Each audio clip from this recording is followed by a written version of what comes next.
The air in the Grand Astoria ballroom wasn't just filled with the scent of expensive perfume and champagne. It was thick with the suffocating weight of one man's success, a success built on the ashes of my dreams. My ex-husband Julian Croft stood on a stage bathed in golden light, his arm wrapped around a woman who sparkled like the diamond on her finger. He called her his future, and me, I was the past he'd tried to bury. He invited me here tonight to witness his triumph and my irrelevance. But what Julian didn't know is that destiny doesn't write straight lines. And tonight, the final act of our story wasn't his to write. The invitation had arrived 3 weeks ago, a thick card of ivory stock, the embossed gold letters of Croft Innovations, catching the weak light of Eleanor Vance's tiny studio apartment. It felt less like an invitation and more like a summons to her own execution. The annual Innovators Gala was Julian's coronation, the one night of the year he celebrated his ascent into the tech stratosphere. For 5 years, Eleanor had been the one behind the scenes, organizing the caterers, proofreading his speeches, soothing his fragile ego when a product demo glitched. She had been the co-architect of his dream, the silent partner whose name was never mentioned. Now, a year after their divorce, the invitation was a cruel final twist of the knife. He hadn't sent it out of courtesy. Julian didn't possess that gene. He sent it as a declaration of victory. See what you lost. See how much better my life is without you. Eleanor traced the sharp edge of the card. The divorce had been brutal. Julian, with his team of shark-like lawyers from a top Manhattan firm, had argued that her contributions were emotional, not financial. The pre-nuptial agreement she'd signed in a haze of love and trust was ironclad. He got the gleaming penthouse overlooking Central Park, the portfolio of stocks that grew with every breathless news report about his company, the life they had built. She got a court-ordered pittance, most of which was devoured by her own legal fees and a profound bone-deep sense of being erased. Her life now was a study in contrasts. She worked as a research assistant at the New York Public Library's main branch, a quiet, dusty job that she loved for its anonymity and proximity to stories far grander and more tragic than her own. Her apartment in Queens was small, with a radiator that hissed like a cornered snake and a window that looked out onto a brick wall. Her biggest financial decision each month was whether to buy the expensive organic coffee that reminded her of her old life, or to put that money toward the ever-present student loan debt she'd accrued for the art history degree Julian had once called a charming but useless hobby. Her best friend Maria had been aghast when Eleanor said she was going. "Are you insane, Elle? Why would you subject yourself to that? He'll be there with her." Her was Isabella Romano, the daughter of an Italian luxury goods magnate. Isabella was everything Eleanor was not. She was a fixture on Page 6, photographed at galas in Milan and yacht parties in Monaco. Her Instagram was a curated gallery of impossible beauty and effortless wealth. Julian had left Eleanor for her a classic, humiliating trade-up, the quiet, supportive wife for the glittering socialite trophy. "I have to go, Maria." Eleanor had said, her voice firmer than she felt. "If I don't, he'll think I'm hiding. He'll think I'm broken. I just want to walk in, show my face, and prove that my world didn't end when his got bigger." It was a lie, of course, or at least only a half-truth. Her world had crumbled, but a tiny defiant cinder still glowed within the wreckage. She refused to give him the satisfaction of knowing he had extinguished it completely. So here she was, standing in the marble-floored lobby of the Grand Astoria Hotel, feeling like a ghost. She had spent 2 weeks' salary on a simple, elegant navy blue gown from a consignment shop. It was beautiful, but next to the couture creations sweeping past her, it felt like a school uniform. Her hair was styled in a simple chignon, a trick she'd learned from a YouTube tutorial. Her only piece of jewelry was a pair of small pearl earrings, her grandmother's. Walking into the ballroom was a physical blow. The scale of it was breathtaking. Crystal chandeliers, each the size of a small car, cast a diamond-like shimmer over the 1,000 guests. A string quartet played softly in the corner. Waiters weaved through the crowd with trays of champagne and impossibly delicate canapes. And everywhere, at the center of it all, was the Croft Innovations logo projected onto walls etched into ice sculptures and emblazoned on a massive banner behind the main stage. Eleanor clutched her small handbag and kept to the perimeter, her heart a frantic drum against her ribs. She saw faces she recognized: tech journalists, venture capitalists, city officials Julian had charmed. A few of them met her eyes, their expressions a fleeting mix of pity and discomfort, before they quickly looked away. She was a relic from a past administration, a footnote in the grand biography of Julian Croft. Then she saw him. He was holding court near the stage, a magnetic center of gravity in a room full of powerful people. He looked incredible, dressed in a custom Tom Ford tuxedo that probably cost more than her apartment's annual rent. But it was the woman on his arm who stole the air from Eleanor's lungs. Isabella Romano was even more stunning in person. Her dress was a cascade of silver sequins that seemed poured onto her perfect figure. A diamond necklace, the famed Star of Sardinia, that had been all over the society pages, glittered at her throat. She laughed a musical tinkling sound and leaned in to whisper something in Julian's ear. He smiled a genuine, unguarded smile of the kind Eleanor hadn't seen in years. He looked down at Isabella with an adoration that was both a performance for the crowd and sickeningly real. He was parading his new life, his new bride, his new level of existence. And as he scanned the room, his eyes, cold and calculating, finally found Eleanor's. He didn't look surprised. He looked satisfied. A slow, cruel smirk played on his lips. He lifted his champagne flute in a mock toast, a king acknowledging a peasant in the crowd. In that moment, Eleanor felt a wave of nausea. Maria was right. This was a mistake. She was a fool for coming. Humiliation washed over her, hot and suffocating. She turned to leave, to flee back to the safety of her quiet, anonymous life. But as she turned, a tall, impeccably dressed man with silver hair and kind, discerning eyes stepped into her path. He had the quiet authority of someone who never needed to raise his voice. "Ms. Vance?" he asked, his voice a calm baritone. "Eleanor Vance." Eleanor blinked, confused. "Yes, do I know you?" "My name is Alistair Finch," he said, offering a small, polite smile. "I'm a senior partner at Blackwood & Sterling. I sent you a letter a few weeks ago. I was hoping we might have a word." The name of the law firm meant nothing to her. She hadn't received any letter. "I'm sorry, I think you have the wrong person." "Oh, I'm quite certain I don't," Mr. Finch replied, his gaze unwavering. "My letter concerned the estate of your maternal grandmother, Seraphina Blackwood." Eleanor froze her hand on the ballroom door. Seraphina Blackwood. The name was a whisper from her childhood, a woman her mother had spoken of only in hushed, pained tones. A woman who had disowned her daughter for marrying a poor musician.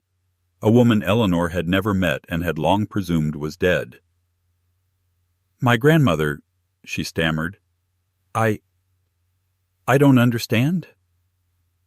Alistair Finch's kind eyes held a hint of something more urgency. "Ms. Blackwood passed away 2 months ago. She named you the sole beneficiary of her estate. An estate of considerable size. The letter was an attempt to contact you before the public probate filing.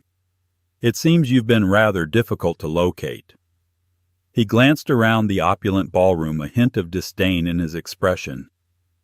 "I must admit this is not where I expected to finally find the heiress to the Blackwood fortune." The world tilted on its axis. Heiress, fortune, Seraphina Blackwood. The words echoed in the cavernous space of Eleanor's mind, drowning out the string quartet and the polite chatter of the gala. She stared at Alistair Finch, a man who looked as though he'd stepped out of a different century, his tailored suit and quiet dignity a stark contrast to the flashy tech money glamour surrounding them. "That's impossible," she whispered, her voice hoarse. "My mother told me her family wanted nothing to do with us. They cut her off completely." "Your mother, Catherine, was indeed estranged from Seraphina." Alistair confirmed, his tone gentle but firm. "However, you are her only living direct descendant. Seraphina was a complicated woman, Ms. Vance, but she was meticulous. Her will is unequivocal." He deftly guided her from the ballroom's main entrance to a quieter adjacent corridor lined with portraits of stern-faced hotel founders. The noise of the party faded to a dull roar. "I don't understand," Eleanor repeated, shaking her head as if to clear it. "Why now? Why me? She never even met me." "She followed your life from a distance," Alistair explained, "through private channels. She knew of your academic achievements, your marriage to Mr. Croft, and your subsequent divorce. She had specific instructions in her will provisions that were to be enacted upon her death." He paused, his gaze intensifying. "The Blackwood estate is not just a matter of finances, Ms. Vance. It comprises a controlling interest in Blackwood Holdings, a global conglomerate with assets in shipping, real estate, and philanthropy. Its net worth is substantial." He used the word substantial in the way one might describe the Pacific Ocean. Eleanor leaned against the wall, her knees feeling weak. All those nights she'd spent agonizing over her grocery bill, carefully portioning out leftovers, mending clothes she couldn't afford to replace. It felt like a scene from a cruel play. "There is, however, a condition," Alistair added, his voice bringing her back to the surreal present. "A test of sorts." Of course there was. A life-altering inheritance from a ghost of a grandmother couldn't be simple. A test. Serafina valued character above all else. It was in her eyes the only true currency. She believed that great wealth could either build or destroy, and she would not see her legacy used for the latter. Her will stipulates that before you can take full control, you must demonstrate the very qualities she felt your mother lacked: resilience, discretion, and fortitude. She designed a final posthumous evaluation. Eleanor stared at him, bewildered. "And what is this evaluation?"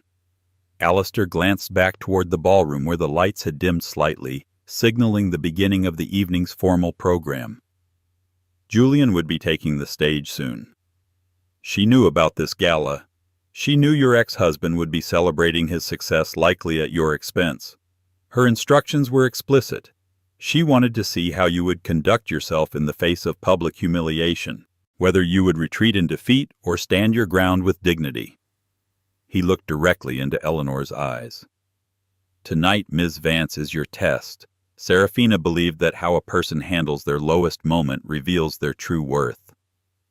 A bitter laugh escaped Eleanor's lips. "So my phantom grandmother is using my public shaming as some kind of final exam? That's monstrous." "It is unorthodox," Alistair conceded. But Serafina Blackwood was not a conventional woman. She saw your divorce not just as a personal tragedy, but as a crucible. She wanted to know if the fire had forged you into something stronger. The pieces began to click into place, forming a picture so bizarre it had to be real. This wasn't just a random encounter. This was a preordained moment. Eleanor's decision to come tonight, the defiant spark that had pushed her through the doors, suddenly felt less like her own choice, and more like the pull of an invisible string manipulated by a dead woman's hand. "What do you want me to do?" she asked, her voice low and tense. "For now, nothing. Simply remain. Let the evening unfold. I will be nearby. My purpose here is to observe, and should the moment be right, to act as instructed by the will." His calm demeanor was strangely reassuring, a steady anchor in her swirling sea of confusion. Just then a hush fell over the ballroom, followed by a wave of applause. On the stage, Julian Croft stood at the podium, basking in the adoration. He was a master showman, his smile broad and confident, his gestures expansive. Thank you," he began, his voice amplified throughout the hall. "Welcome everyone to a celebration of the future. A future we at Croft Innovations are building every single day." Eleanor felt Alistair's steadying presence beside her. "Courage, Ms. Vance," he murmured, his voice almost inaudible. Julian launched into his speech a well-rehearsed narrative of struggle and triumph. He spoke of vision and disruption, of paradigm shifts and synergy. He conveniently omitted the years Eleanor had spent working 2 jobs to support them while he coded in their tiny apartment, the inheritance from her father that had provided the seed money for his first prototype, the endless nights she'd spent as his sounding board and editor. In his telling, he was a solitary genius, who had willed an empire into existence through sheer force of will. Eleanor listened, the old familiar sting of erasure replaced by a new cold anger. It wasn't just about her anymore. It was about the legacy of a woman she'd never met, a test of character she hadn't known she was taking. Then Julian's tone shifted, becoming more personal. Success isn't just about building great products. It's about building a great life. It's about knowing when to divest from assets that are holding you back and acquiring new ones that will propel you into the future. The coded language was unmistakable. The entire room knew he was talking about her. She could feel hundreds of pairs of eyes seeking her out in the shadows, a collective prurient curiosity. And I, Julian continued, turning to Isabella, who stood beside the stage glowing under a dedicated spotlight, have made the acquisition of a lifetime. He beckoned for her to join him. She glided onto the stage, the picture of perfection. He took her hand, lifting it to show off the colossal diamond ring. I am thrilled to announce, he boomed, that Isabella Romano has done me the incredible honor of agreeing to be my wife. She is my partner, my inspiration, and the new brilliant face of the Croft legacy. The room erupted in thunderous applause. Cameras flashed, creating a strobe effect that made the scene feel even more unreal. Julian pulled Isabella into a deep, passionate kiss for the cameras, a perfectly staged moment of triumph. Eleanor stood frozen in the corridor, the sound of the applause like waves crashing over her. She felt the familiar hot shame rising in her throat, the instinct to turn and run screaming. But then she felt Alistair Finch's gaze on her. She thought of the woman named Serafina watching from beyond the grave. Resilience, discretion, fortitude. She took a deep breath. She would not run. She would not cry. She pushed herself off the wall, straightened her simple navy dress, and with a quiet determination she didn't know she possessed, she stepped back into the ballroom. She would see the end of this test. Returning to the main ballroom was like diving back into a shark tank. The air was electric with the news of Julian and Isabella's engagement. People were clinking glasses, offering congratulations, and stealing glances at Eleanor, the ghost of Julian's past. The whispers followed her as she moved toward a small, unoccupied table near the back. That's her, the first wife. God, how embarrassing for her to be here. Did you see her dress, poor thing? She looks so plain. Julian really upgraded, didn't he? From a librarian to a Romano. Every word was a tiny paper cut. In the past they would have bled her dry. Tonight they were annoyances, distractions from the monumental secret she now carried. Alistair Finch had given her an invisible shield. His revelation hadn't magically erased her pain, but it had reframed it. This was no longer just her personal humiliation. It was a scene in a much larger play, and she was unexpectedly its lead actor. She sat at the table taking a glass of water from a passing waiter, her hands steady. She watched Julian and Isabella move through the crowd. They were a king and queen receiving their subjects. Isabella was masterful, touching arms, laughing at jokes, her eyes sparkling.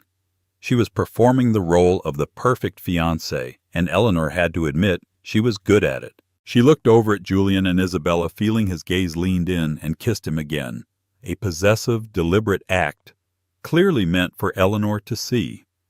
Alistair Finch materialized at her side, as silent and sudden as a shadow. You are handling this with remarkable composure, Ms. Vance, he observed quietly. I'm running on adrenaline and utter disbelief. Eleanor confessed, not taking her eyes off the scene. Is this what my grandmother wanted? For me to sit here and endure this? She wanted to know if you had the strength to endure it without breaking, he clarified. There is a difference. Breaking is reacting with anger, with tears, with public spectacle. Enduring is observing, learning, and waiting for the opportune moment to act. Serafina was a master of strategy. She believed true power was never loud. His words resonated deep within her.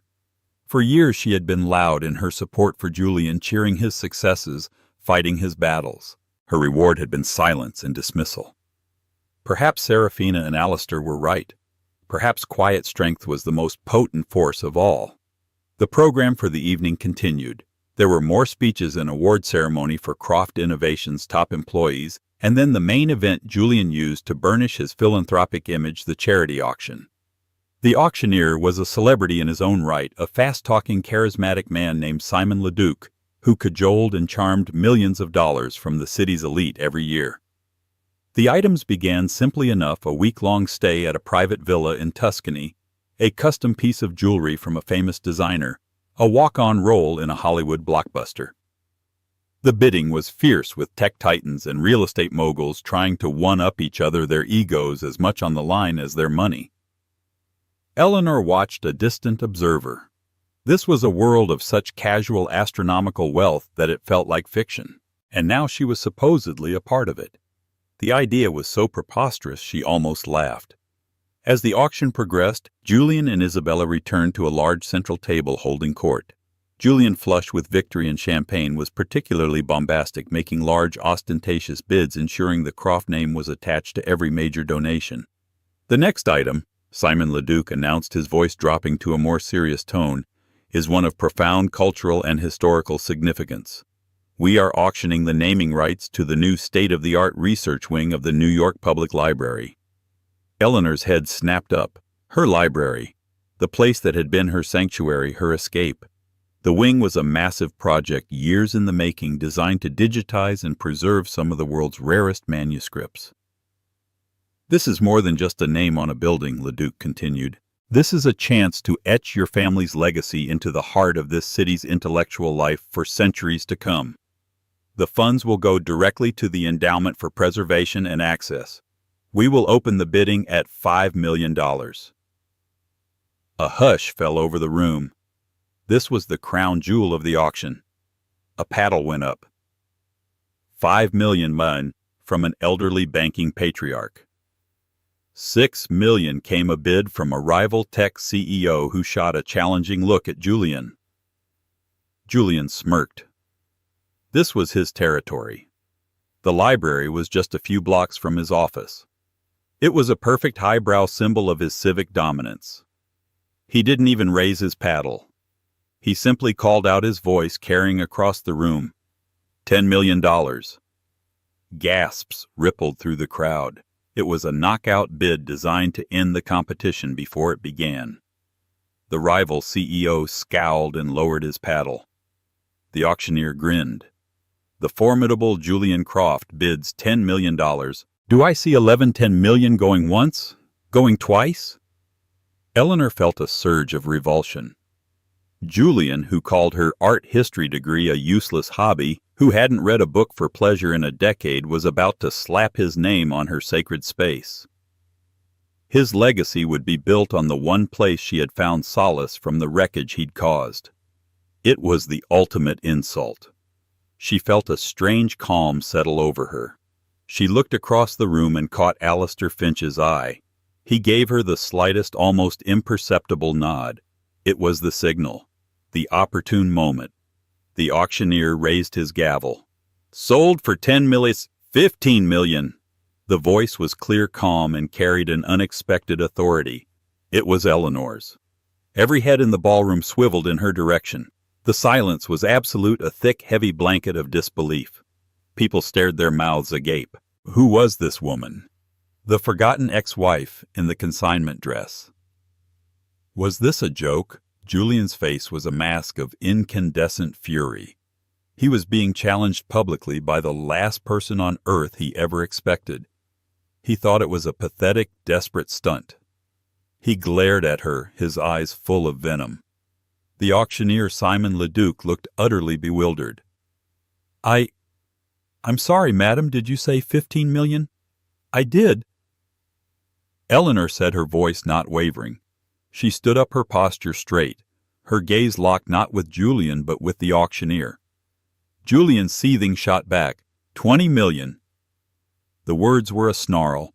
This was his night, and he would not be upstaged. The room was buzzing now, the atmosphere crackling with tension. This was no longer about philanthropy, it was a public duel. Eleanor didn't hesitate. 25 million. Isabella placed a restraining hand on Julian's arm, her perfectly painted smile now strained. "Julian, darling, what is she doing? Don't let her provoke you." But Julian was beyond reason. His pride was on the line. He was being humiliated by the ghost he thought he'd exorcised. 30 million, he bellowed, his face turning a blotchy red. "And let's see if she can provide proof of funds for her little joke." A murmur of agreement went through the crowd. This was clearly a fantasy. The woman probably didn't have $30,000, let alone 30 million. Simon Leduc looked at Eleanor, his expression a mixture of pity and professional obligation. "Madam, Mr. Croft raises a valid point. For a bid of this magnitude, the House does require verification." Before Eleanor could speak, Alistair Finch stepped forward from the shadows. He moved with the unhurried grace of a man who owned every room he entered.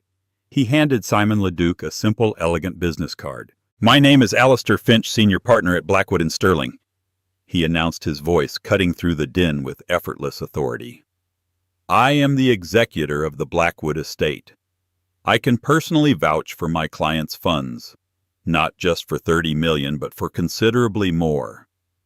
He turned to Eleanor. "Ms. Vance, the bid is yours if you wish to continue." Eleanor looked at Julian's apoplectic face. She saw the confusion, the rage, the dawning horror that his perfectly controlled world was spinning off its axis. She didn't feel vengeful. She felt powerful, a quiet, steady power that came from within. She addressed the auctioneer, her voice ringing with newfound confidence. $50 million, she said as calmly as if she were ordering coffee. "And my bid is final." The words $50 million hung in the air, seeming to suck all the oxygen out of the Grand Astoria ballroom. A collective audible gasp swept through the 1,000 guests. It wasn't just a number. It was a statement of power so immense, so utterly unexpected, that it defied comprehension. Julian Croft stood frozen, his hand still in the air from his last bid, looking as if he'd been struck by lightning. His face, which had been red with anger, was now pale with shock. 50 million. It was a figure even he would feel. It wasn't just a donation. It was a significant portion of his liquid capital. To match it would be reckless. To lose to her would be unthinkable.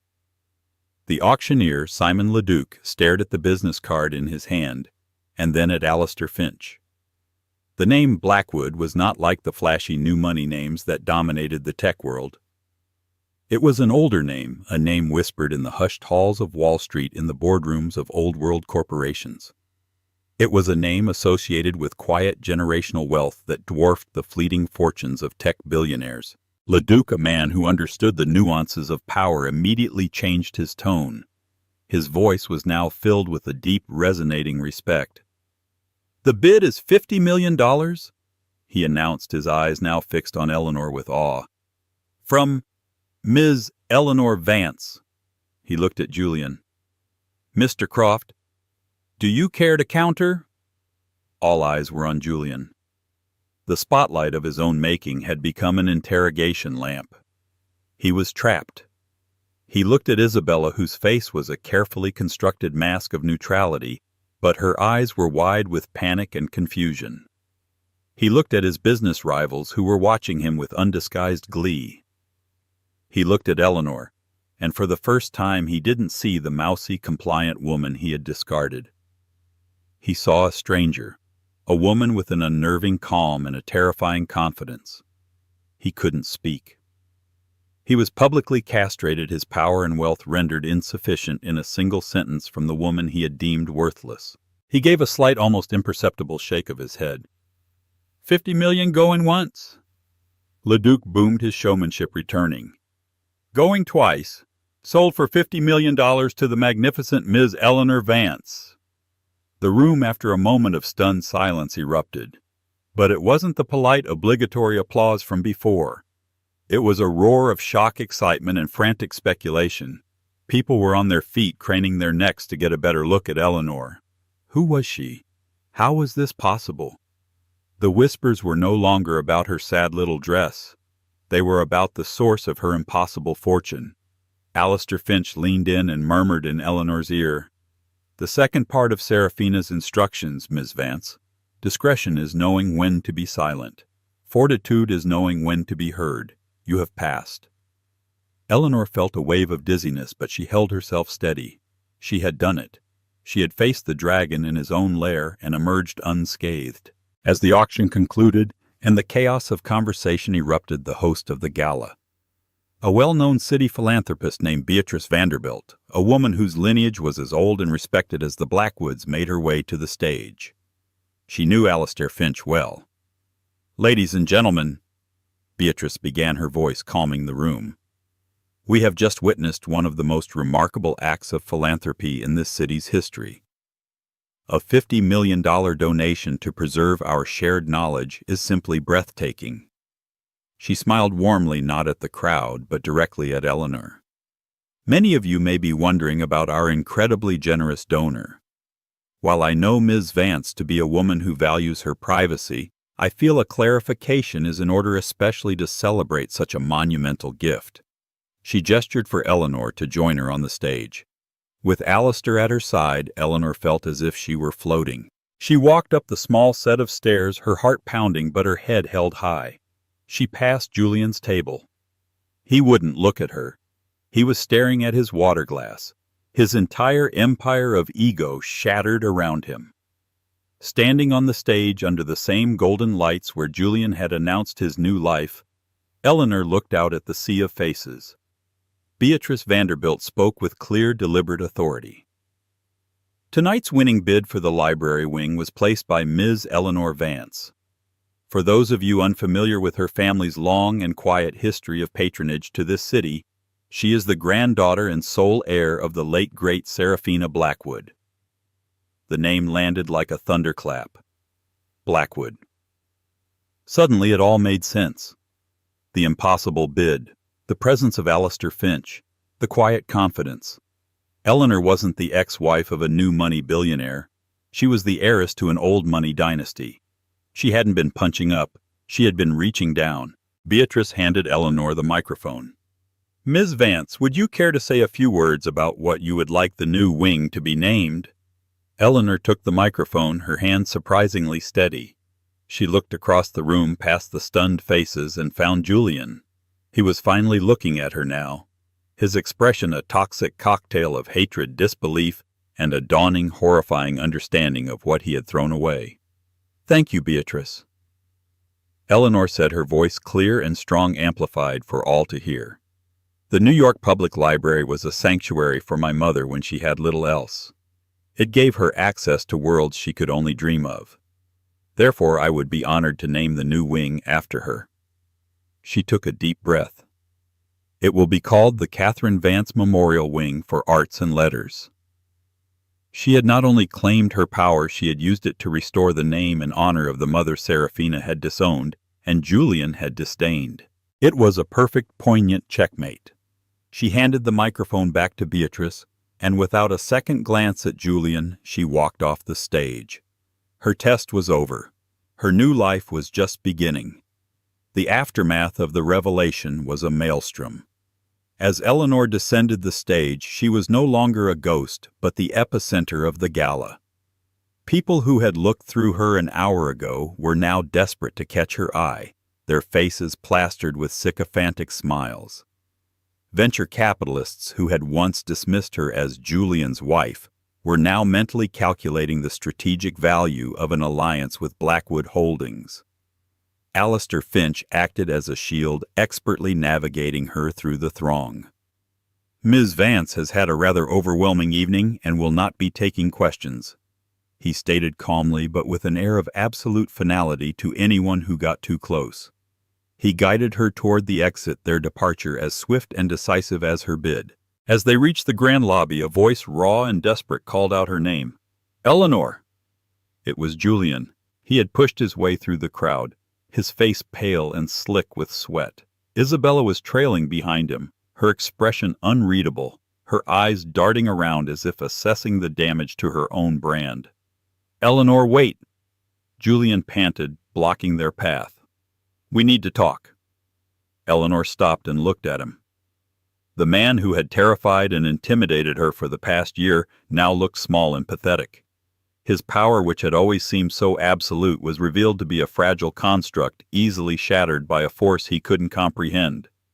"There's nothing to talk about, Julian," she said, her voice devoid of the anger he expected. It was worse.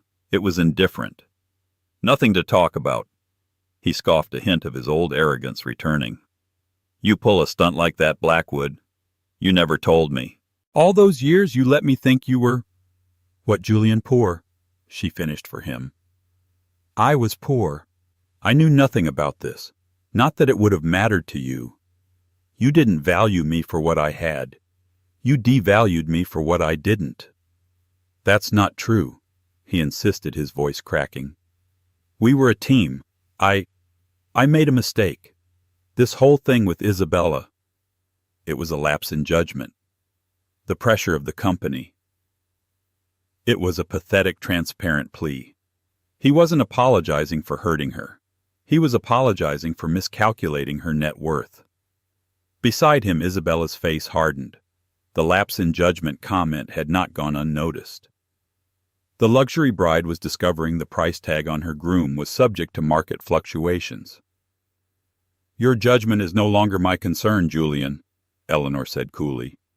"You have your new life. Please go and enjoy it." She made to move past him, but he grabbed her arm. "Eleanor, don't walk away from me. Think of everything we built." Alistair Finch took a half-step forward, his presence alone a warning, but Eleanor raised a hand to stop him. She could handle this. She looked down at Julian's hand on her arm and then back up at his desperate eyes. "You're mistaken," she said, her voice dropping to a low, cutting whisper that only he could hear. "I didn't build anything with you. I was the foundation you built upon. And when your building was tall enough, you decided the foundation was ugly and tried to bury it. But you forgot one thing about foundations, Julian. They are stronger than the structures they support." She pulled her arm free with a sharp, decisive movement. "Goodbye, Julian." She walked away without looking back. Alistair held the door open for her, and they stepped out into the cool night air, leaving the chaos of the gala behind. A sleek black town car, a Bentley with a discreet B on the hubcaps, was waiting at the curb. A driver in a crisp uniform held the door open for her. It was the Blackwood car. As she settled into the plush leather interior, she finally allowed herself to breathe. The adrenaline began to fade, replaced by a profound, trembling sense of release. She hadn't just won a bidding war, she had reclaimed her own narrative. Inside the ballroom, Julian Croft's world was imploding. His engagement announcement had been completely overshadowed. His grand philanthropic gesture had been turned into a public humiliation. The journalists present were no longer writing about his company's success. They were scrambling to write the story of the century, the secret Blackwood heiress and the tech mogul who cast her aside. "What was that, Julian?" Isabella hissed, her voice a venomous whisper. "You told me she was nobody. You told me she had nothing. I thought she was—" he stammered, running a hand through his disheveled hair. "How was I supposed to know?"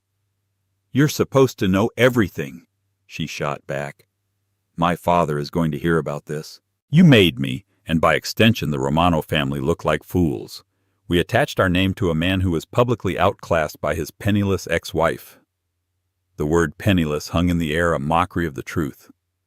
Isabella wasn't angry because Julian had been cruel. She was furious because he had been stupid. He had discarded a queen for a princess, and in the rigid hierarchy of old money and power that was an unforgivable error. The foundation of their relationship, a merger of new tech and old luxury, had just developed a catastrophic crack. Julian watched Eleanor's car pull away, a symbol of a world he had brushed up against but would never truly enter.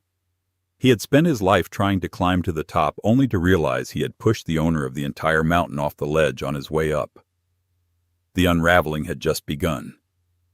The days following the gala were a blur for Eleanor. Her name and face were everywhere. The story was irresistible, a tale of revenge, secret fortunes, and poetic justice. News outlets from the Wall Street Journal to People magazine ran features. They dubbed her the Quiet Heiress and the Ghost of Fifth Avenue. Paparazzi staked out her small Queens apartment, their long lenses a violation of the simple privacy she had once taken for granted. Alistair Finch and the Blackwood Estate staff moved with swift efficiency. Within 48 hours, they had moved her into a secure, unlisted residence, a magnificent penthouse suite at the Carlyle, a hotel her grandmother had owned a majority stake in. It was a world of quiet luxury, of uniformed staff who knew her name but never stared, of panoramic views that stretched from Central Park to the distant silhouette of the Statue of Liberty. The transition was jarring. One day she was counting loose change for the subway, and the next she was signing papers that controlled assets worth billions. Alistair became her guide and confidant, patiently walking her through the labyrinthine structure of Blackwood Holdings. "Your grandmother was a formidable businesswoman," he explained one afternoon in the wood-paneled library of the Blackwood and Sterling offices. He gestured to a large framed photograph on the wall. It was the first time Eleanor had seen a clear image of Seraphina Blackwood. She was a woman in her late 60s with piercing blue eyes, silver hair pulled back in an elegant knot, and a mouth that looked as if it rarely smiled, but saw everything. She exuded an aura of indomitable will. She took over the company from her father in the 1960s, a time when a woman in a boardroom was a novelty. Alistair continued. She tripled its value by diversifying into emerging global markets. She was ruthless in business, but her philanthropic efforts were her true passion. She just preferred to conduct them anonymously. He slid a thick binder across the polished mahogany table. "This is the charter for the Blackwood Foundation. It is now under your sole direction. Its endowment is self-sustaining and currently valued at over $20 billion. Eleanor opened the binder. The Foundation's work was vast and global, funding medical research, building schools in developing nations, sponsoring artistic endeavors, and protecting endangered ecosystems. It was a portfolio of hope and progress. "Why me?" Eleanor asked, her voice soft. "After all the bitterness with my mother, why trust me with all of this?" "Because you are Catherine's daughter," Alistair said simply. Seraphina's greatest regret was her pride. She disowned her daughter for choosing love over duty as she saw it. She spent the next 40 years trying to rectify that mistake in the only way she knew how, by ensuring her daughter's child would never want for anything. She followed your life, admiring your quiet resilience, your dedication to your studies, your loyalty to a man who frankly did not deserve it. She saw in you the heart of her daughter, but the steel of a Blackwood. She believed you were the perfect synthesis.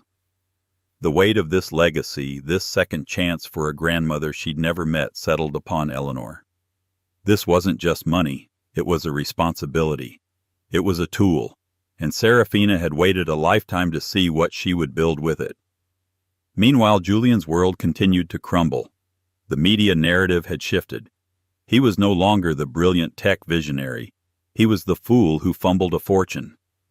The story highlighted his callous treatment of Eleanor, casting a dark shadow over his carefully cultivated public image. His company's stock, once impervious, took a noticeable dip. Investors grew wary of a CEO whose personal judgment was so spectacularly flawed. Whispers of a board review began to circulate. The final nail in his coffin came from the Romano family. A short, terse announcement appeared in the press. The families of Julian Croft and Isabella Romano are announcing that the couple have mutually and amicably decided to end their engagement. The language was polite, but the message was brutal. Amicably unlikely. The Romanos had cut their losses, severing ties with a man whose brand had become toxic overnight. The luxury bride had been repossessed. Julian was left with a tarnished company, a broken engagement, and the public humiliation of having been on the losing end of one of the most dramatic stories of the year. One evening, a small hand-delivered package arrived for Eleanor at the Carlyle. There was no return address. Inside was a single worn, leather-bound book, a first edition of The Age of Innocence by Edith Wharton. Tucked inside was a simple handwritten note. Eleanor, I suppose this is what they call irony. Congratulations on becoming the woman you were always meant to be. I am truly sorry. Julian.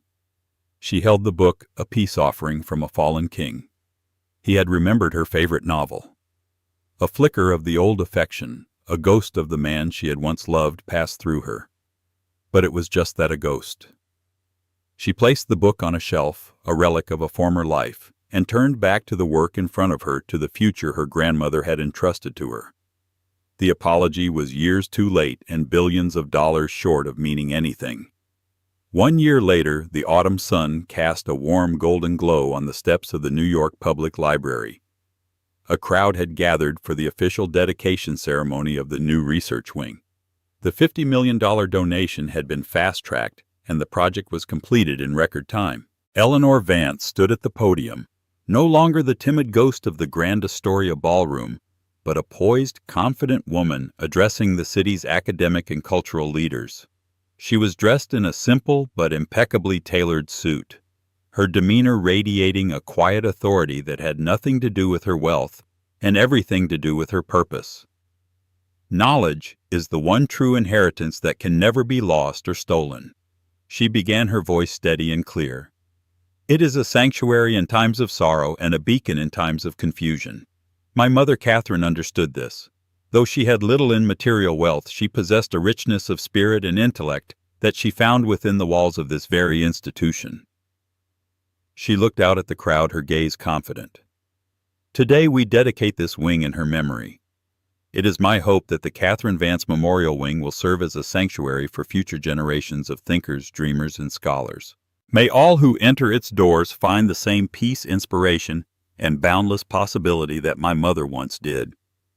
As she finished, the audience rose to its feet in a sustained, heartfelt standing ovation. Alistair Finch, standing in the front row, allowed himself a rare, proud smile. After the ceremony, as Eleanor greeted well-wishers, a reporter from the New York Times approached her. "Ms. Vance, an incredible day. There are reports that Blackwood Holdings recently acquired a controlling interest in a struggling biotech firm pledging to redirect its focus to rare disease research rather than profitable lifestyle drugs. Can you comment?" "The Blackwood Foundation's mission is to invest in people, not just profits," Eleanor replied smoothly. "We believe the true measure of our success will be in the lives we change, not the dividends we earn." That was Seraphina Blackwood's philosophy, and it is now mine. She had spent the last year transforming herself from an heiress into a leader. She had dived headfirst into the work of the foundation, traveling the world, meeting with scientists, artists, and educators. She wasn't just signing checks, she was actively shaping a new legacy, one that blended Seraphina's strategic acumen with her own deep-seated empathy. Later that day, she received an alert on her phone. It was a link to a small business article. Julian Croft steps down as CEO of Croft Innovations amidst plummeting stock prices. The article detailed how the company, once a Wall Street darling, had failed to innovate, its reputation permanently damaged by its founder's public downfall. It was being sold for parts to a larger competitor. Julian Croft, the man who had erased her from his story, had now been effectively erased from his own. Eleanor felt a brief fleeting pang of something that might have been pity, but it passed quickly. His fate was of his own making. Her focus was elsewhere. She walked into the newly dedicated wing. The air smelled of polished wood and old paper. Sunlight streamed through the high arched windows, illuminating dust motes dancing in the air. In the main hall, carved in elegant letters into the cool marble wall, were the words, "The Catherine Vance Memorial Wing." Eleanor reached out and traced the letters of her mother's name. In the end, it wasn't her ex-husband's name, or even the powerful Blackwood name that was etched in stone. It was the name of a woman who had been disowned and forgotten, a woman who had chosen love and had been punished for it. Through her, her mother's legacy was finally honored. Through her grandmother, a lifetime of regret was finally redeemed. And for herself, Eleanor Vance had found something far more valuable than a billion-dollar fortune. She had found her own name, and her own story was more than enough. Eleanor's story isn't just about the stunning reversal of fortune. It's a powerful reminder that our true worth is never defined by someone else's opinion of us. It's not determined by our bank account, our job title, or the person standing beside us. True value is forged in our character, in our resilience, when we face our darkest moments, and in the quiet dignity we maintain when the world tries to strip it away from us. Julian saw Eleanor as a liability he had to discard, but he was blind to the fact that her strength was the greatest asset he ever had. What do you think is the most powerful form of revenge? Is it loud public victory, or is it quiet, undeniable success? Let me know your thoughts in the comments below. If this story resonated with you, please hit that like button, share it with someone who needs to hear it, and make sure you subscribe to the channel for more incredible true-life dramas. Your support helps us bring these stories to light. Thank you for listening. At the year's most exclusive charity gala, a woman is publicly scorned by her arrogant ex-husband for embracing a simple life after their divorce. Smirking, he believes he has proven she is nothing without him. What he fails to realize is that her quiet and unassuming date is a discreet billionaire. As the ex-husband revels in his own success, her new partner delivers the ultimate revenge with a single, silent transaction. He buys the very building in which the gala is being held. Stay with us for a story of ultimate revenge, where the quietest man in the room makes the loudest move. Nova Storm traced the rim of her porcelain teacup, the steam warming her face in the quiet solitude of her studio. Outside, the sounds of Greenwich Village bustled a distant siren, the murmur of passers-by, but inside there was only the scent of wet clay and blooming peonies. This was her simple life, the one her ex-husband, Richard Sterling, spoke of with such derision. Simple, perhaps, to a man whose existence was a frantic symphony of mergers, acquisitions, and flaunting the subsequent spoils. For Nova, it was authentic. It was real. After their divorce, she had refused the ostentatious alimony he'd offered, a sum designed more to assuage his guilt and maintain his image than to help her. Instead, she took a modest settlement, just enough to lease this small, sun-drenched space and launch Petal and Clay, a boutique studio where she created bespoke ceramic art and curated floral arrangements for a discerning clientele. Her clients weren't the titans of industry Richard courted. They were artists, old-money families who valued discretion and quiet connoisseurs of beauty. It was a life built on taste, not price tags. The ping of her email was an unwelcome intrusion. She wiped her hands on her canvas apron and tapped open the message on her laptop. The subject line made her stomach clench. Invitation, the Sterling Foundation. Annual Benefit Gala. It was his yearly magnum opus of self-congratulation, a night where New York's elite gathered to write checks for a cause, but more importantly, to be seen. This year's gala was being held at the Atrium, a legendary Manhattan venue. Built in the Gilded Age by a railroad tycoon, its soaring glass ceilings and marble halls had hosted presidents and royalty. It was the epitome of the world she had left behind, a world of performative opulence.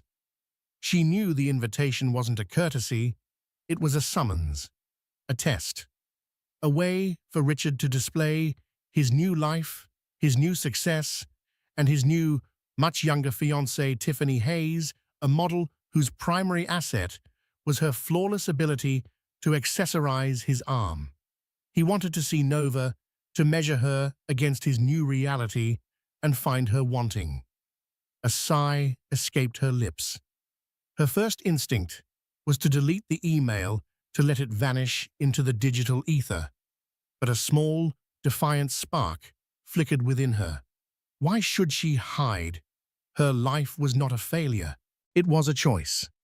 Later that evening, in the warmth of Julian Croft's minimalist Soho loft, She found herself explaining the dilemma. Julian listened, his gaze unwavering.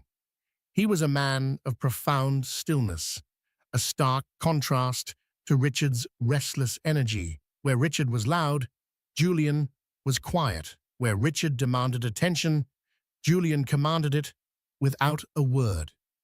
He was the founder of a global technology firm that had silently reshaped entire industries, a billionaire so private that he was more myth than man in the circles Richard desperately tried to dominate. They had met through a mutual friend at a small gallery opening, bonding over a shared appreciation for a particular sculptor's work. Their relationship had unfolded slowly, naturally, a world away from the flashbulb-lit cage of her marriage. "So he wants to put you on display?"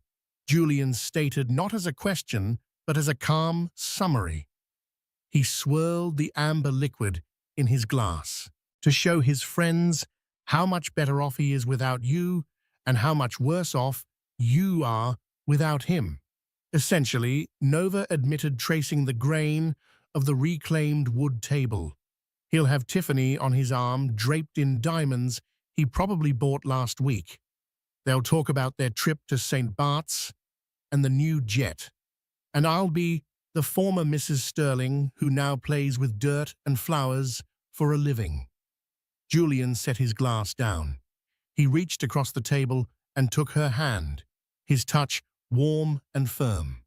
"There is more elegance in one of your ceramic vases than in his entire collection of private jets, Nova. You know that." "I know," she whispered. "But it's at the atrium. It was our place. He proposed to me there under the glass roof during a snowfall." Julian's jaw tightened almost imperceptibly. He saw the flicker of pain in her eyes, the ghost of a memory she thought she had buried. Richard wasn't just staging this gala at a prestigious venue. He was deliberately choosing a place that was once sacred to them, tainting it with his new life. It was a calculated act of cruelty. "Then you must go," Julian said, his voice soft but resolute. Nova looked up surprised. "Really? I thought you'd tell me to ignore him?" "Ignoring him gives him a different kind of victory. He'll tell people you were too ashamed to show your face," Julian reasoned. "We'll go. We'll have a glass of champagne. You will be the most graceful woman in the room, and we will leave whenever you wish. You will not be there as the former Mrs. Sterling. You will be there as Nova Storm. With me." A sense of calm washed over her. With Julian by her side, the gilded cage of the atrium seemed less intimidating. He wasn't a shield made of money. He was a fortress of quiet confidence, a man who saw her, truly saw her, for everything she was and everything she was building. "Okay," she said, a genuine smile finally reaching her eyes. "But I'm wearing a dress I bought from a consignment shop. A very, very good consignment shop, but still." Julian's lips curved into a rare, full smile. "Good. Let him be blinded by the new. We'll appreciate the timeless." As he stood and walked towards the floor-to-ceiling windows that overlooked the glittering cityscape, he discreetly pulled out his phone. He sent a short, encrypted text to his family office manager, a man named David Chen, who handled his most sensitive affairs. "David, I need a complete portfolio on the ownership and financials of the Atrium venue in Manhattan. I also want to know its current market valuation and if there's any chatter about a potential sale. Need it by morning. Utmost discretion." He pocketed the phone and turned back to Nova, his expression unreadable. He had no intention of letting her walk into that lion's den unprotected. Richard Sterling wanted to make a point about power. Julian Croft was about to teach him a lesson on what power truly was. The night of the gala arrived, draped in a chilly autumn mist. A river of black town cars flowed towards the atrium, depositing New York's 1% onto a plush red carpet flanked by a gauntlet of photographers. The air crackled with the sound of camera shutters and the low hum of manufactured social ecstasy. Nova felt a familiar tremor of anxiety as their car pulled up.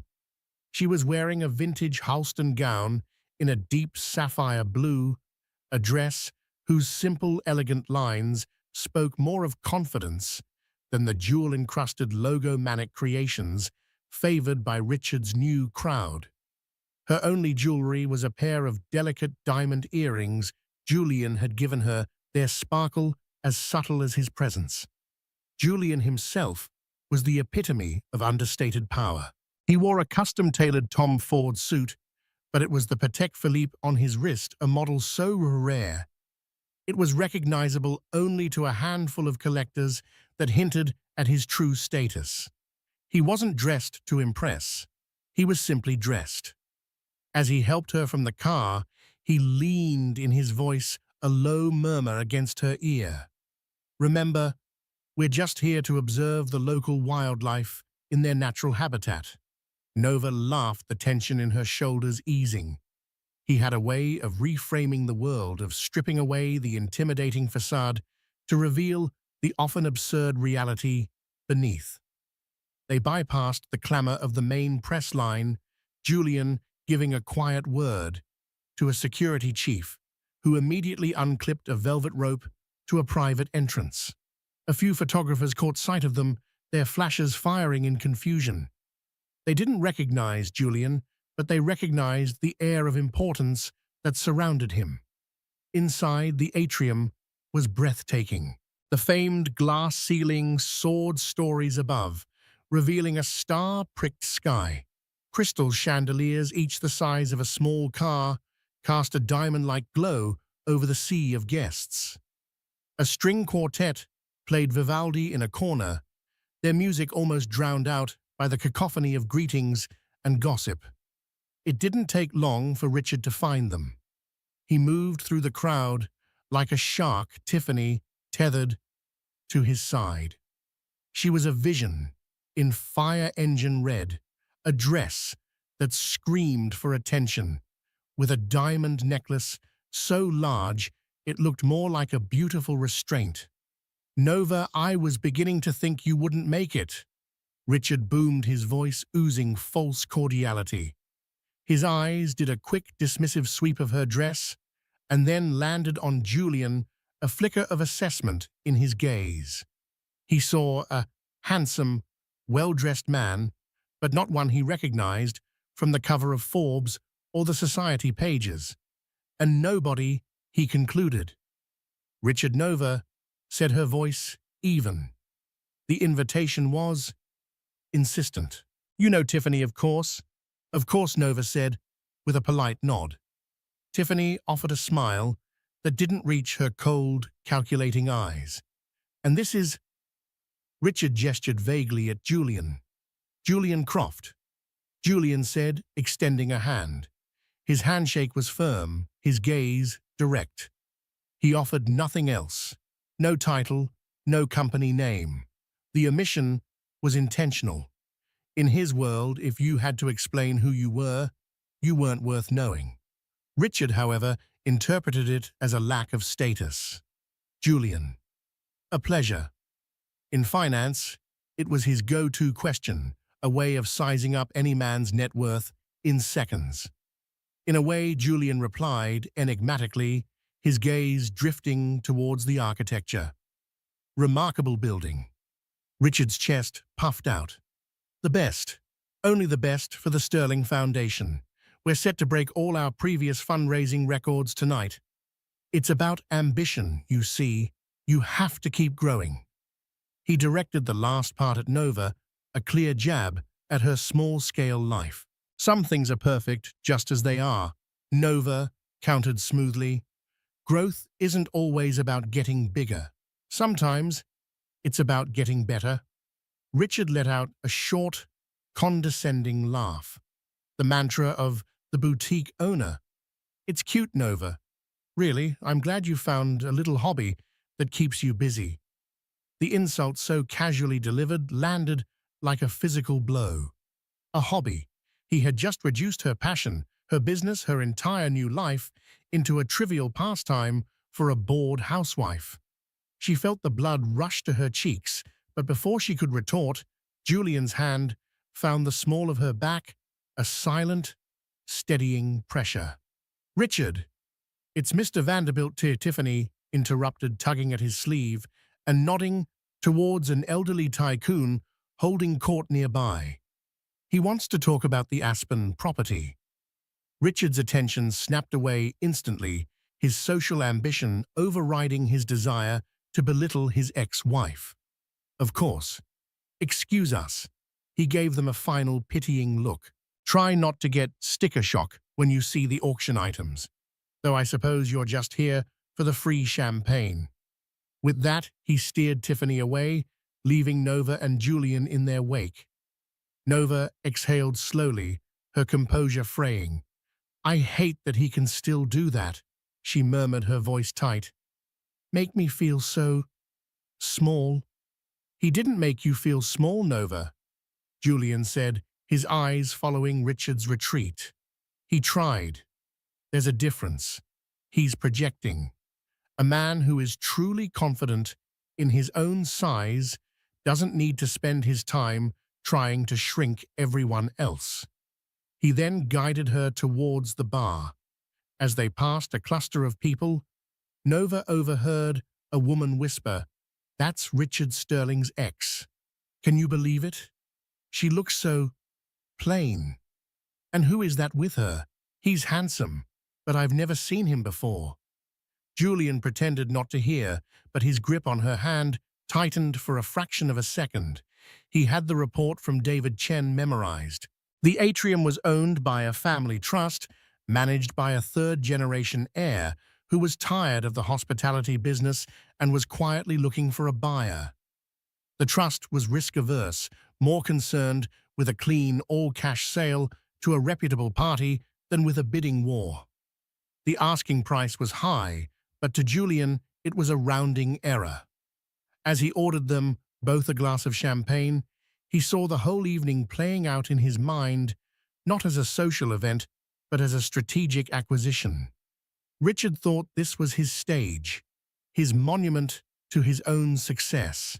He had no idea he was merely a temporary tenant in a building Julian was deciding whether or not to purchase on a whim.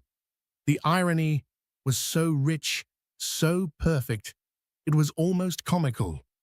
He handed Nova a crystal flute. To timeless elegance, he said, his eyes meeting hers, a silent promise in their depths.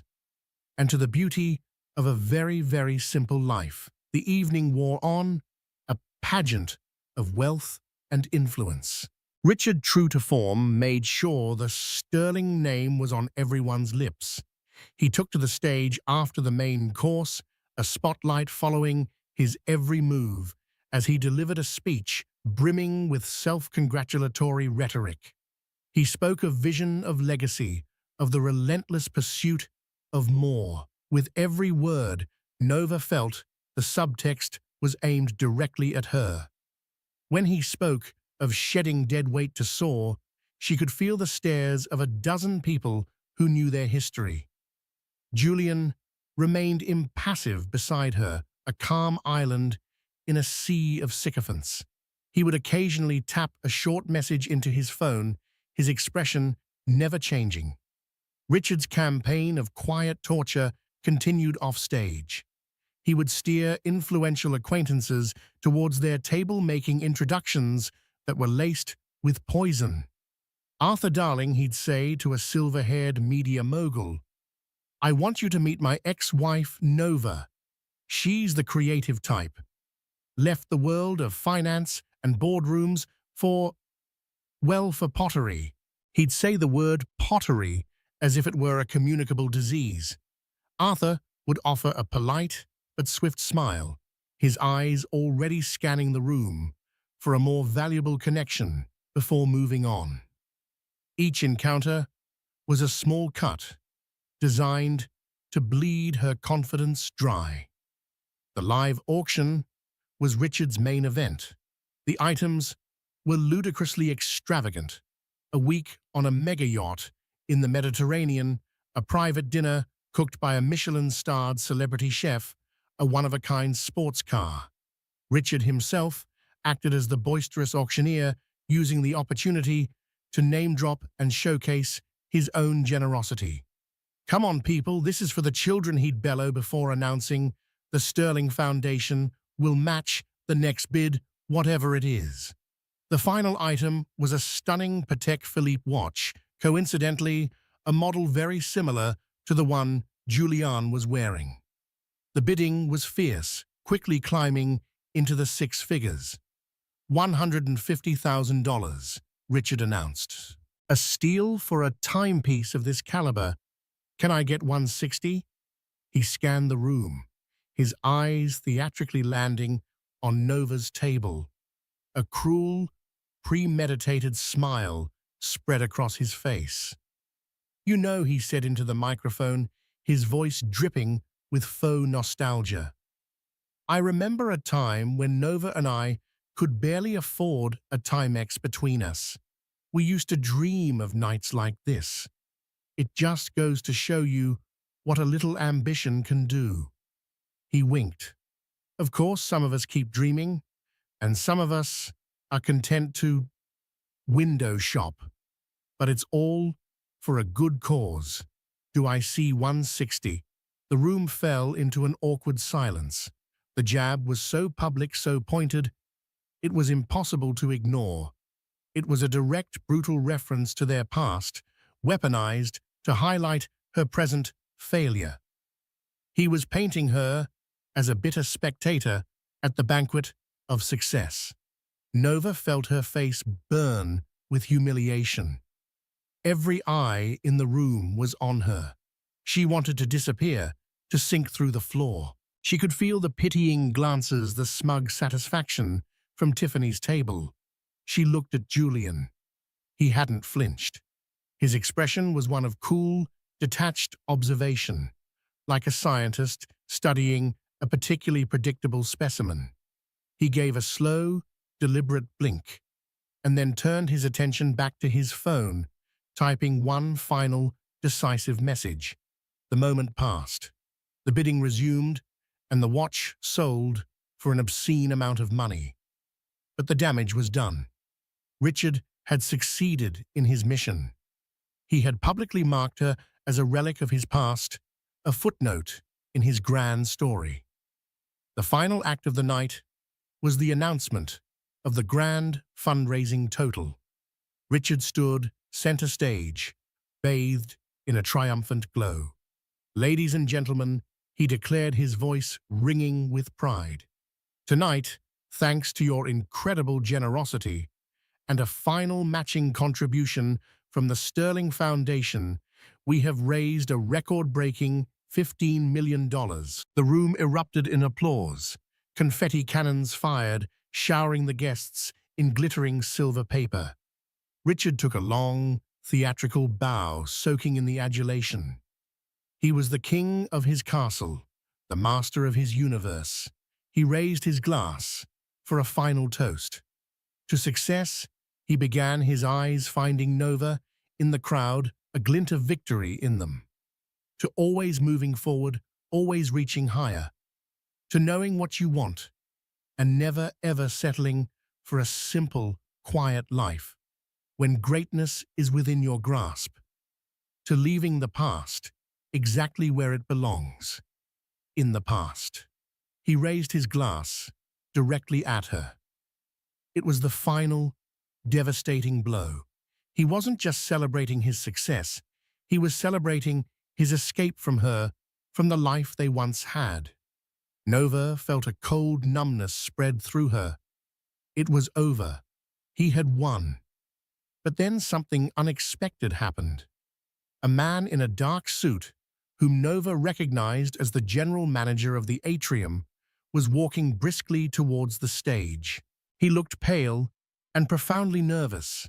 He whispered urgently into the ear of the event coordinator, who in turn looked at Richard with a panicked expression. Richard, annoyed by the interruption to his moment of glory, scowled. "What is it?" he mouthed. The general manager, a man named Mr. Dubois, stepped hesitantly towards the microphone, looking as if he were about to announce his own execution. "Ladies and gentlemen," Mr. Dubois began, his voice trembling slightly. "My apologies for the interruption. We have one more rather unexpected announcement to make tonight." The crowd murmured, confused. Richard's face clouded over with irritation. This was his night, his script. There were no more announcements. Mr. Dubois took a deep breath, clutching the piece of paper in his hand as if it were a life raft. "The Atrium has been a landmark in this city for over a century, owned and operated by the Hemlock Trust since its inception. However, as of approximately 20 minutes ago, the controlling interest of the trust, and therefore ownership, of this historic venue has been transferred in its entirety." A wave of shocked whispers rippled through the hall. An institution like the Atrium didn't just get sold on a Tuesday night in the middle of a party. Richard's face was a mask of disbelief. "Transferred? What are you talking about? To whom?" Mr. Dubois looked out over the sea of confused, wealthy faces. His eyes scanned the room until they landed on one specific table. He looked directly at the quiet, unassuming man sitting next to Nova Storm. "Please join me in congratulating the Atrium's new owner," Mr. Dubois announced, his voice cracking under the strain. "Mr. Julian Croft." For a full 10 seconds, the only sound in the grand hall of the Atrium was the faint, tinny echo of Vivaldi from the Forgotten String Quartet. 1,500 of New York's most powerful and verbose citizens were struck utterly, completely silent. The collective intake of breath was a soft whooshing sound, like the tide receding from a stunned shore. Richard Sterling stood frozen on the stage, the triumphant smile still plastered on his face, a grotesque rictus of joy that had not yet received the neurological memo of its own demise. His brain seemed to be buffering, trying to process an impossible piece of data. He blinked a slow, reptilian motion. He looked from the terrified face of Mr. Dubois to the sea of guests. And then, as if guided by an invisible string, his gaze landed on Julian. Julian hadn't moved. He wasn't smiling or gloating. He simply took a sip of his champagne, his eyes fixed on Nova, and only Nova. He was watching her reaction as if she were the only person in the room. Nova herself felt as though the floor had dropped away. Her mind reeled, trying to connect the dots. Julian's quiet questions about the venue, his calm demeanor in the face of Richard's taunts, his periodic discreet texting. It all coalesced into a single, earth-shattering reality. The man she was dating, the quiet, gentle man she thought of as her safe harbor, had just performed a power play, so immense, so audacious, that it dwarfed every single thing Richard had ever done or could ever hope to do. The silence finally broke, not with a bang, but with 1,000 frantic whispers. "Who Croft? Julian Croft. The Julian Croft. I thought he was a recluse. He's with her, with Sterling's ex-wife." The power dynamic in the room didn't just shift. It underwent a seismic, violent reversal. The center of gravity, which had been firmly planted on Richard's stage, was now vortexed around Nova's small table. People were no longer looking at Richard with admiration. They were looking at him with a mixture of pity and morbid curiosity, as one might look at a spectacular car crash. They were looking at Nova not as a pathetic ex-wife, but as the partner of a titan. Richard's face, which had been pale with shock, began to flood with a dark, mottled red. The humiliation was a physical thing, a hot wave of shame that was infinitely more potent than anything he had tried to inflict on Nova. He had been posturing on a stage that it turned out belonged to the man sitting next to his ex-wife. He had been boasting about his kingdom, only to discover it was a sandcastle at the feet of a god. He stumbled down the stage steps, his movements jerky and uncoordinated. He shoved past a waiter, champagne sloshing from a tray, and marched towards their table. The crowd parted for him, a silent, expectant corridor. Tiffany trailed behind him, her face a confused mess of fear and disbelief. "What is this?" Richard hissed, his voice low and shaking with rage. He wasn't speaking to the room. He was speaking directly to Julian. "What kind of game are you playing?" Julian finally turned his attention from Nova to Richard. His expression was not one of triumph, but of mild disinterest. "No game, Richard," he said, his voice calm and level, which only served to amplify Richard's fury. "It was a simple real estate transaction." "Simple?" Richard spat, his voice rising. "You bought the atrium. In the middle of my event. You did this to humiliate me." Julian placed his champagne flute down with meticulous care. He looked Richard directly in the eye, and for the first time that evening, Nova saw a flicker of something cold and hard in Julian's gaze. It was the look of a man who moved markets and dismantled corporations before breakfast. "Let me be perfectly clear," Julian said, his voice dropping to a near whisper, forcing Richard and the eavesdropping crowd to lean in. "Your event, your foundation, your very existence did not factor into my decision-making process in any significant way. You are a footnote, Richard, an irrelevant variable." He paused, letting the words sink in. "I bought this building for one reason and one reason only." He turned his head and looked at Nova, his expression softening instantly, the coldness vanishing as if it had never been. The entire room, Richard included, followed his gaze. "I was told this was a place that held a painful memory for her," Julian said, his voice now filled with a quiet tenderness that was more devastating to Richard than any shout. "And tonight, I saw you trying to create another one. I don't like it when people try to hurt her. So I bought the memory. I figured we could renovate. Change the lighting, perhaps. It's far too garish in here." It wasn't doing her justice. It was the most profound act of dismissal Richard had ever experienced. Julian hadn't bought the building to compete with him. He had bought it as one might buy a tainted object, to cleanse it, to remove its power, to harm someone they loved. Richard's grandest stage had been reduced to a simple romantic gesture. His attempt at a public execution had been thwarted by an act of chivalry so grand it bordered on the surreal. Richard stood there speechless, his mouth opening and closing like a beached fish.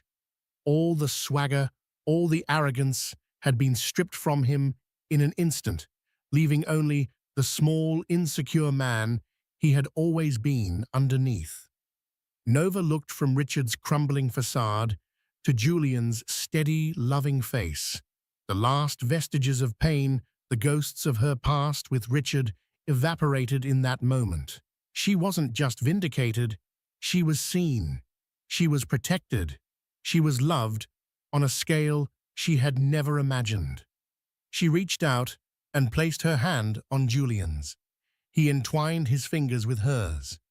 "I think," she said softly, her voice clear and steady in the stunned silence, "I've had enough champagne for one night. Shall we go home?" "Of course," Julian replied. He stood, pulling out her chair with an old-world courtesy that seemed both perfectly natural and, in that moment, like the ultimate power move. They walked away from the table, leaving Richard Sterling standing alone in the middle of the room, a relic in a museum that no longer belonged to him. As Nova and Julian rose from their table, a wave of motion rippled through the great hall. It was the human equivalent of iron filings snapping to a new, more powerful magnet. The whispers that had broken the silence now swelled into a frantic directional buzz. Alliances that had been solid as marble an hour ago were dissolving in real time. People weren't just looking at Julian and Nova. They were angling, shifting physically, turning their backs on the stage, and the man stranded there to better intercept the new center of the universe. Nova, darling, you look absolutely radiant. It was Beatrice Winthrop, a society doyenne, who had given Nova a look of icy pity not 2 hours before. Now her face was a mask of ecstatic warmth. "We must have lunch. My club. Next week." Mr. Croft, a truly visionary acquisition, this from a hedge fund manager who had once tried to poach one of Richard's top analysts. A bold stroke in a stagnant market. Bold, they were like moths drawn to a flame 1,000 times brighter than the one they had been circling. Nova felt Julian's hand firm and steady on the small of her back, guiding her through the sudden cloying thicket of well-wishers. He nodded curtly, his expression unreadable, his pace never slackening. He was a battleship, moving through a fleet of rowboats, acknowledging their presence, but utterly unimpeded by them.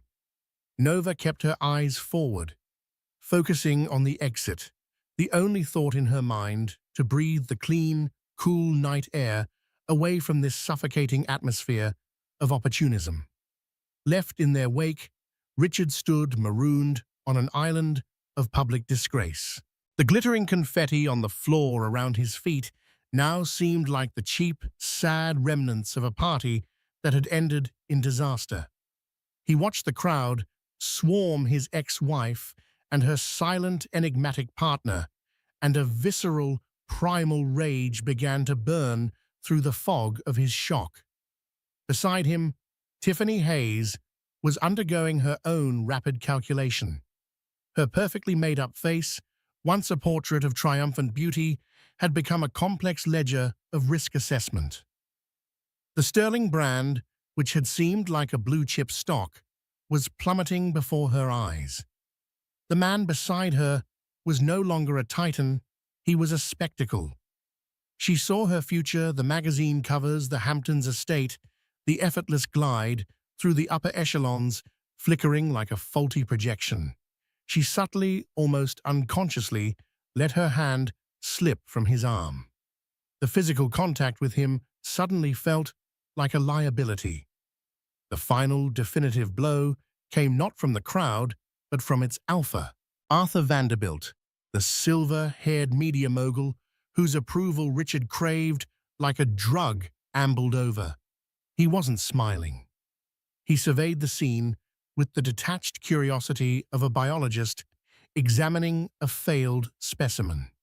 He stopped before Richard took a sip of his whiskey and spoke in a low voice that was somehow more resonant than a shout.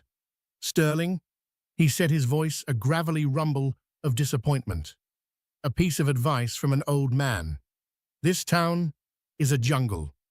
A beautiful, glittering jungle, but a jungle nonetheless. And when you hunt in it, you make damn sure you know who the apex predator is before you stand up on a rock and start beating your chest." He gestured with his glass towards Julian's retreating back. "You just tried to outroar a lion you didn't even know was there." He took another sip, then added the killing blow. "Disastrous. Bad for your brand." Vanderbilt didn't wait for a reply. He simply turned and walked away, leaving Richard utterly, finally alone. The word brand echoed in Richard's ears. It was the only thing he truly valued, the construct he had spent his entire life building, and Vanderbilt had just pronounced it dead. That was the snap. The icy shock shattered, replaced by a volcanic, impotent fury. This wasn't just a loss. It was an erasure. He wouldn't have it. He stormed from the center of the room, his movements no longer stumbling, but propelled by pure adrenaline, shoving past a bewildered guest and breaking into a near run. He caught up to them in the grand marble foyer, its cavernous space amplifying the sound of his furious footsteps. "You," he snarled, his voice raw. He lunged forward and grabbed Julian's arm. Julian stopped. He didn't flinch, didn't resist. He simply turned his head and looked down at Richard's hand on the sleeve of his Tom Ford suit. He looked at it with an expression of such profound and tranquil distaste, as if it were a slug that had mistakenly crawled upon him, that Richard, deeply and instinctively shamed, snatched his hand back as if he'd been burned. Two of Julian's security personnel men, who had been melting into the background, materialized silently, creating a discreet but impassable perimeter around the confrontation. The drama would have no more audience. This was a pathetic, low-class stunt. Croft Richard seethed, his face contorted. A back-alley move. You think you're better than me? You think you can just buy your way through the world? Julian finally gave Richard his full attention. His gaze was flat, analytical, and utterly devoid of emotion. "It's fascinating," Julian said, his voice calm, "that you see it that way. You, a man who just spent an entire evening publicly equating charity with the size of a bank transfer. You who measures every person you meet by their financial statement. You don't live in a world, Richard. You live in a marketplace. And in a marketplace, everything has a price. I just happened to have enough liquidity to purchase your stage, your props, and your ego. It was, I must admit, wildly overvalued." The cold, logical precision of the insult drove Richard to a new peak of fury. "This isn't about my ego. This is about her." He jabbed a trembling finger toward Nova. "This is what you do now, Nova. You traded up, found a bigger wallet. All that talk about wanting a simple life, was that all a lie? You left me to play with mud pies in the village, but it was just a holding pattern until you could land a bigger whale. You call this simple?" It was the last weapon in his arsenal to poison Nova's integrity, to frame her as a hypocrite and a gold digger. But it was Nova who answered, stepping forward to stand between them. She looked at her ex-husband, and for the first time, she saw him with absolute clarity, stripped of all his bluster and performance. She saw a small, terrified man, and all she felt was a vast, bottomless pity. "You still don't get it, do you, Richard?" she said, her voice impossibly soft, yet it cut through his rage like glass. "You never did. The simple life I wanted was never about being poor. It was about being rich in things you don't know how to value." She took a breath, her gaze unwavering. "I remember our 5th anniversary. You had just closed the big telecom merger. You gave me a diamond bracelet that cost more than a house. An hour later, when I tried to tell you about the book I was reading, you checked your stock ticker 3 times while I was talking. You gave me a fortune in diamonds, but you couldn't give me 5 minutes of your undivided attention. The bracelet was an apology for your absence. Everything you buy is an apology for what you lack." She glanced at Julian, a look of profound gratitude passing between them, before turning her unflinching eyes back to Richard. "Julian didn't do this to impress me with his money. He did it to show me I was heard. Weeks ago, I told him in passing that this place held a painful memory for me. He listened. Tonight he saw you trying to layer another painful memory on top of it, so he took the weapon out of your hands. It wasn't a financial transaction, Richard. It was an act of listening. That is the difference between you. You use your wealth to shout, so you never have to hear anyone else. He uses his to create a space quiet enough to listen. That is a language you will never, ever understand." Her words didn't just strike him, they dismantled him. She had laid bare the core of his being and found it hollow. He had no retort. There was no defense against a truth so fundamental. He simply stared, his mouth slightly agape, the fury in his eyes replaced by a dawning, horrifying emptiness. Nova took Julian's arm. "Let's go." They turned and walked through the massive bronze doors, which a member of Julian's team held open for them. They stepped out into the cool, damp night air of Seattle, leaving Richard Sterling to crumble alone in the echoing foyer of the building that now symbolized his utter and complete defeat. As they got into the waiting sedan, the door closing with a soft, definitive thud, Nova finally let out a long, shaky breath. The armor she had worn all night fell away, and she began to tremble. "Julian," she whispered, her voice cracking as the car pulled silently into the street. "That was, I don't even have words." "Are you all right?" was all he asked, his focus, as always, entirely on her. "I am, now." A single tear, hot with a dozen complex emotions, relief, shock, gratitude, fear, slipped down her cheek. "Thank you. But you really didn't have to buy a building."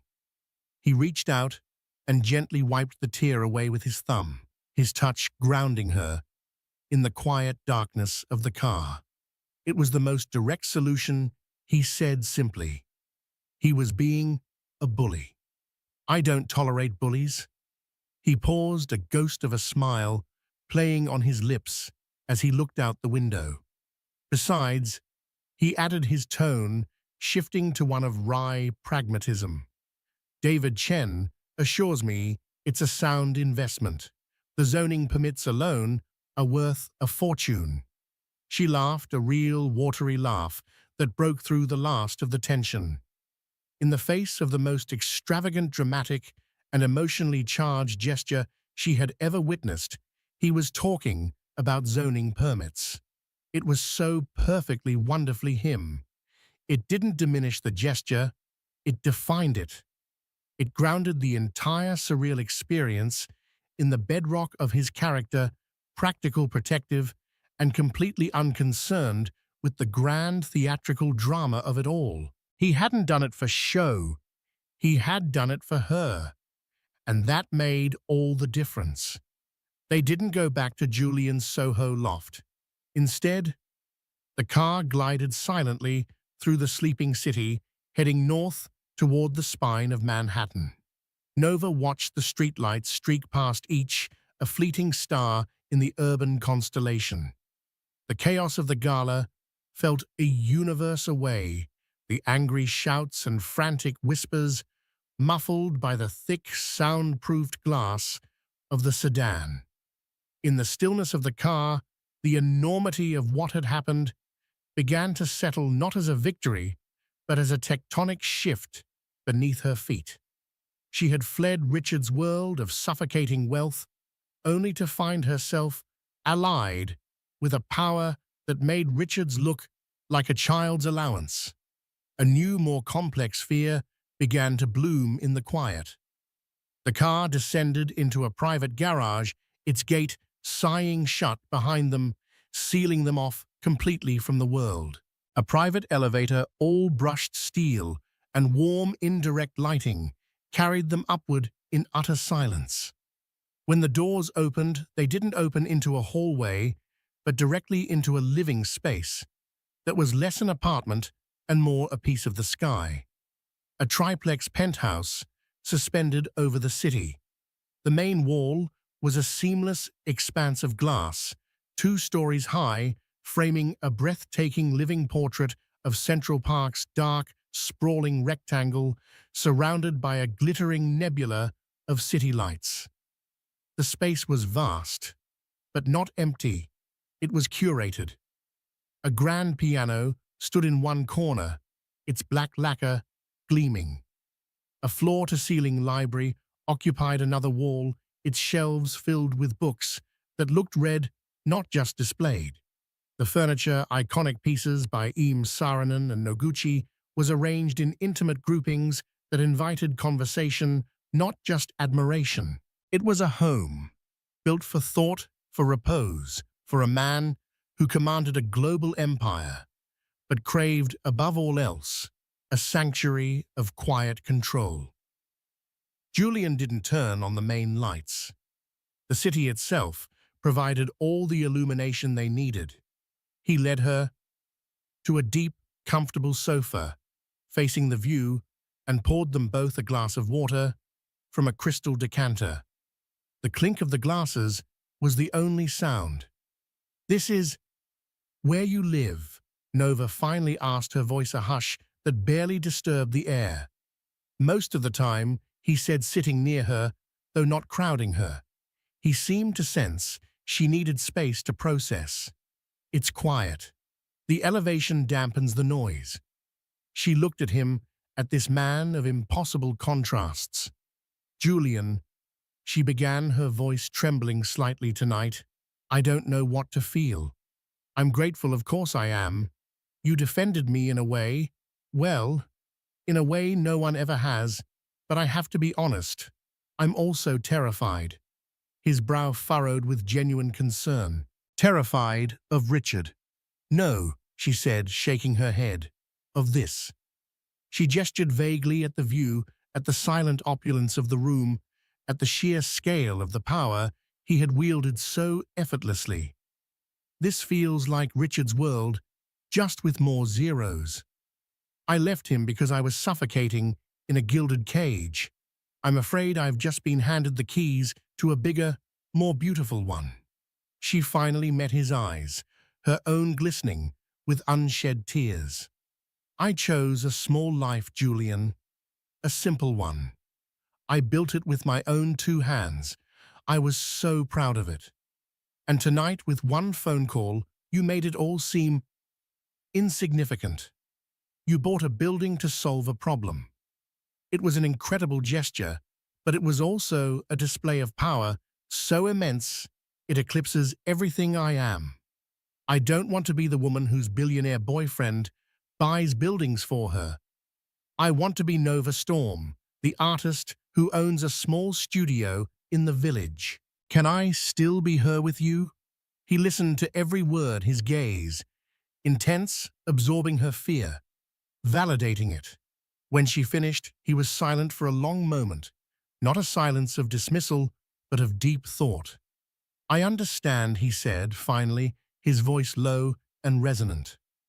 "I understand why you see it that way, and you are right to be cautious. But I need you to understand my perspective. It is not the perspective of a rich man, but of an engineer." He leaned forward, his hands clasped between his knees. "I see the world as a series of interconnected systems. Some are elegant and efficient. Most are chaotic, unstable, and poorly designed. Richard's entire identity is a system, a very fragile one.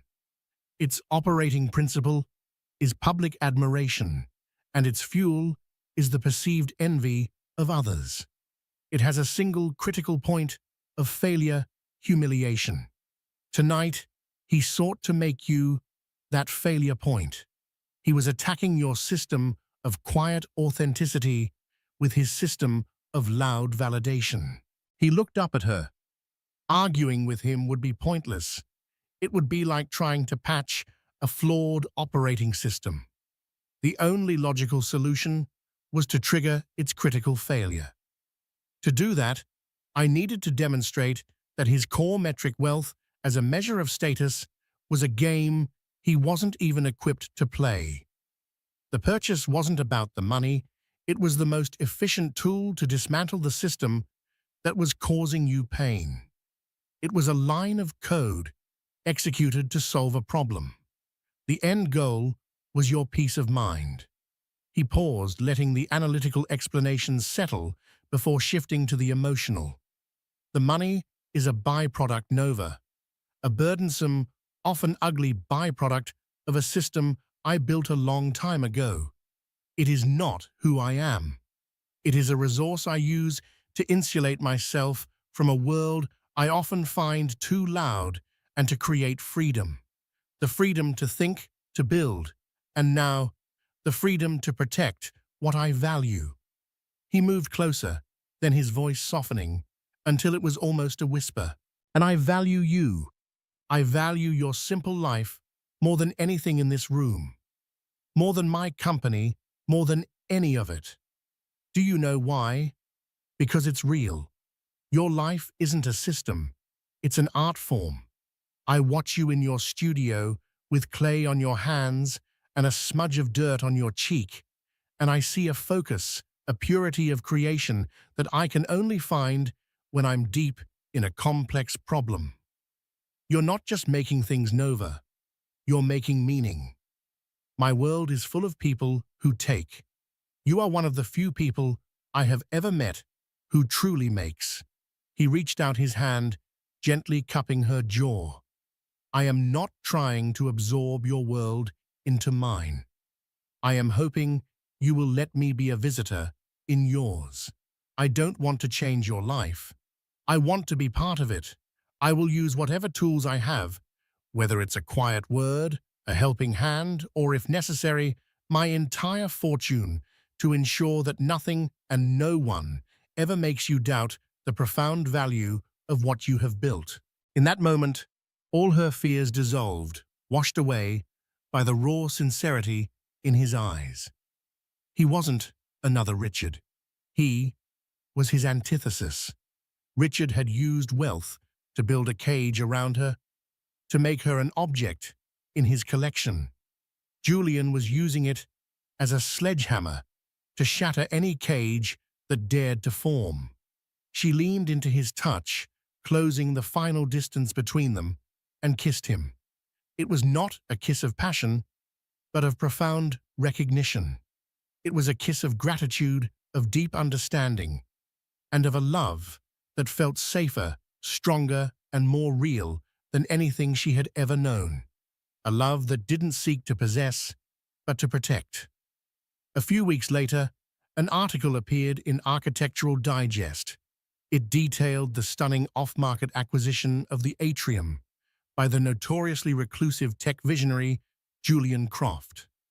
It spoke of his plans for a complete transformation, gutting the ostentatious Gilded Age knockoff interior. The gaudy chandeliers and heavy drapery were gone.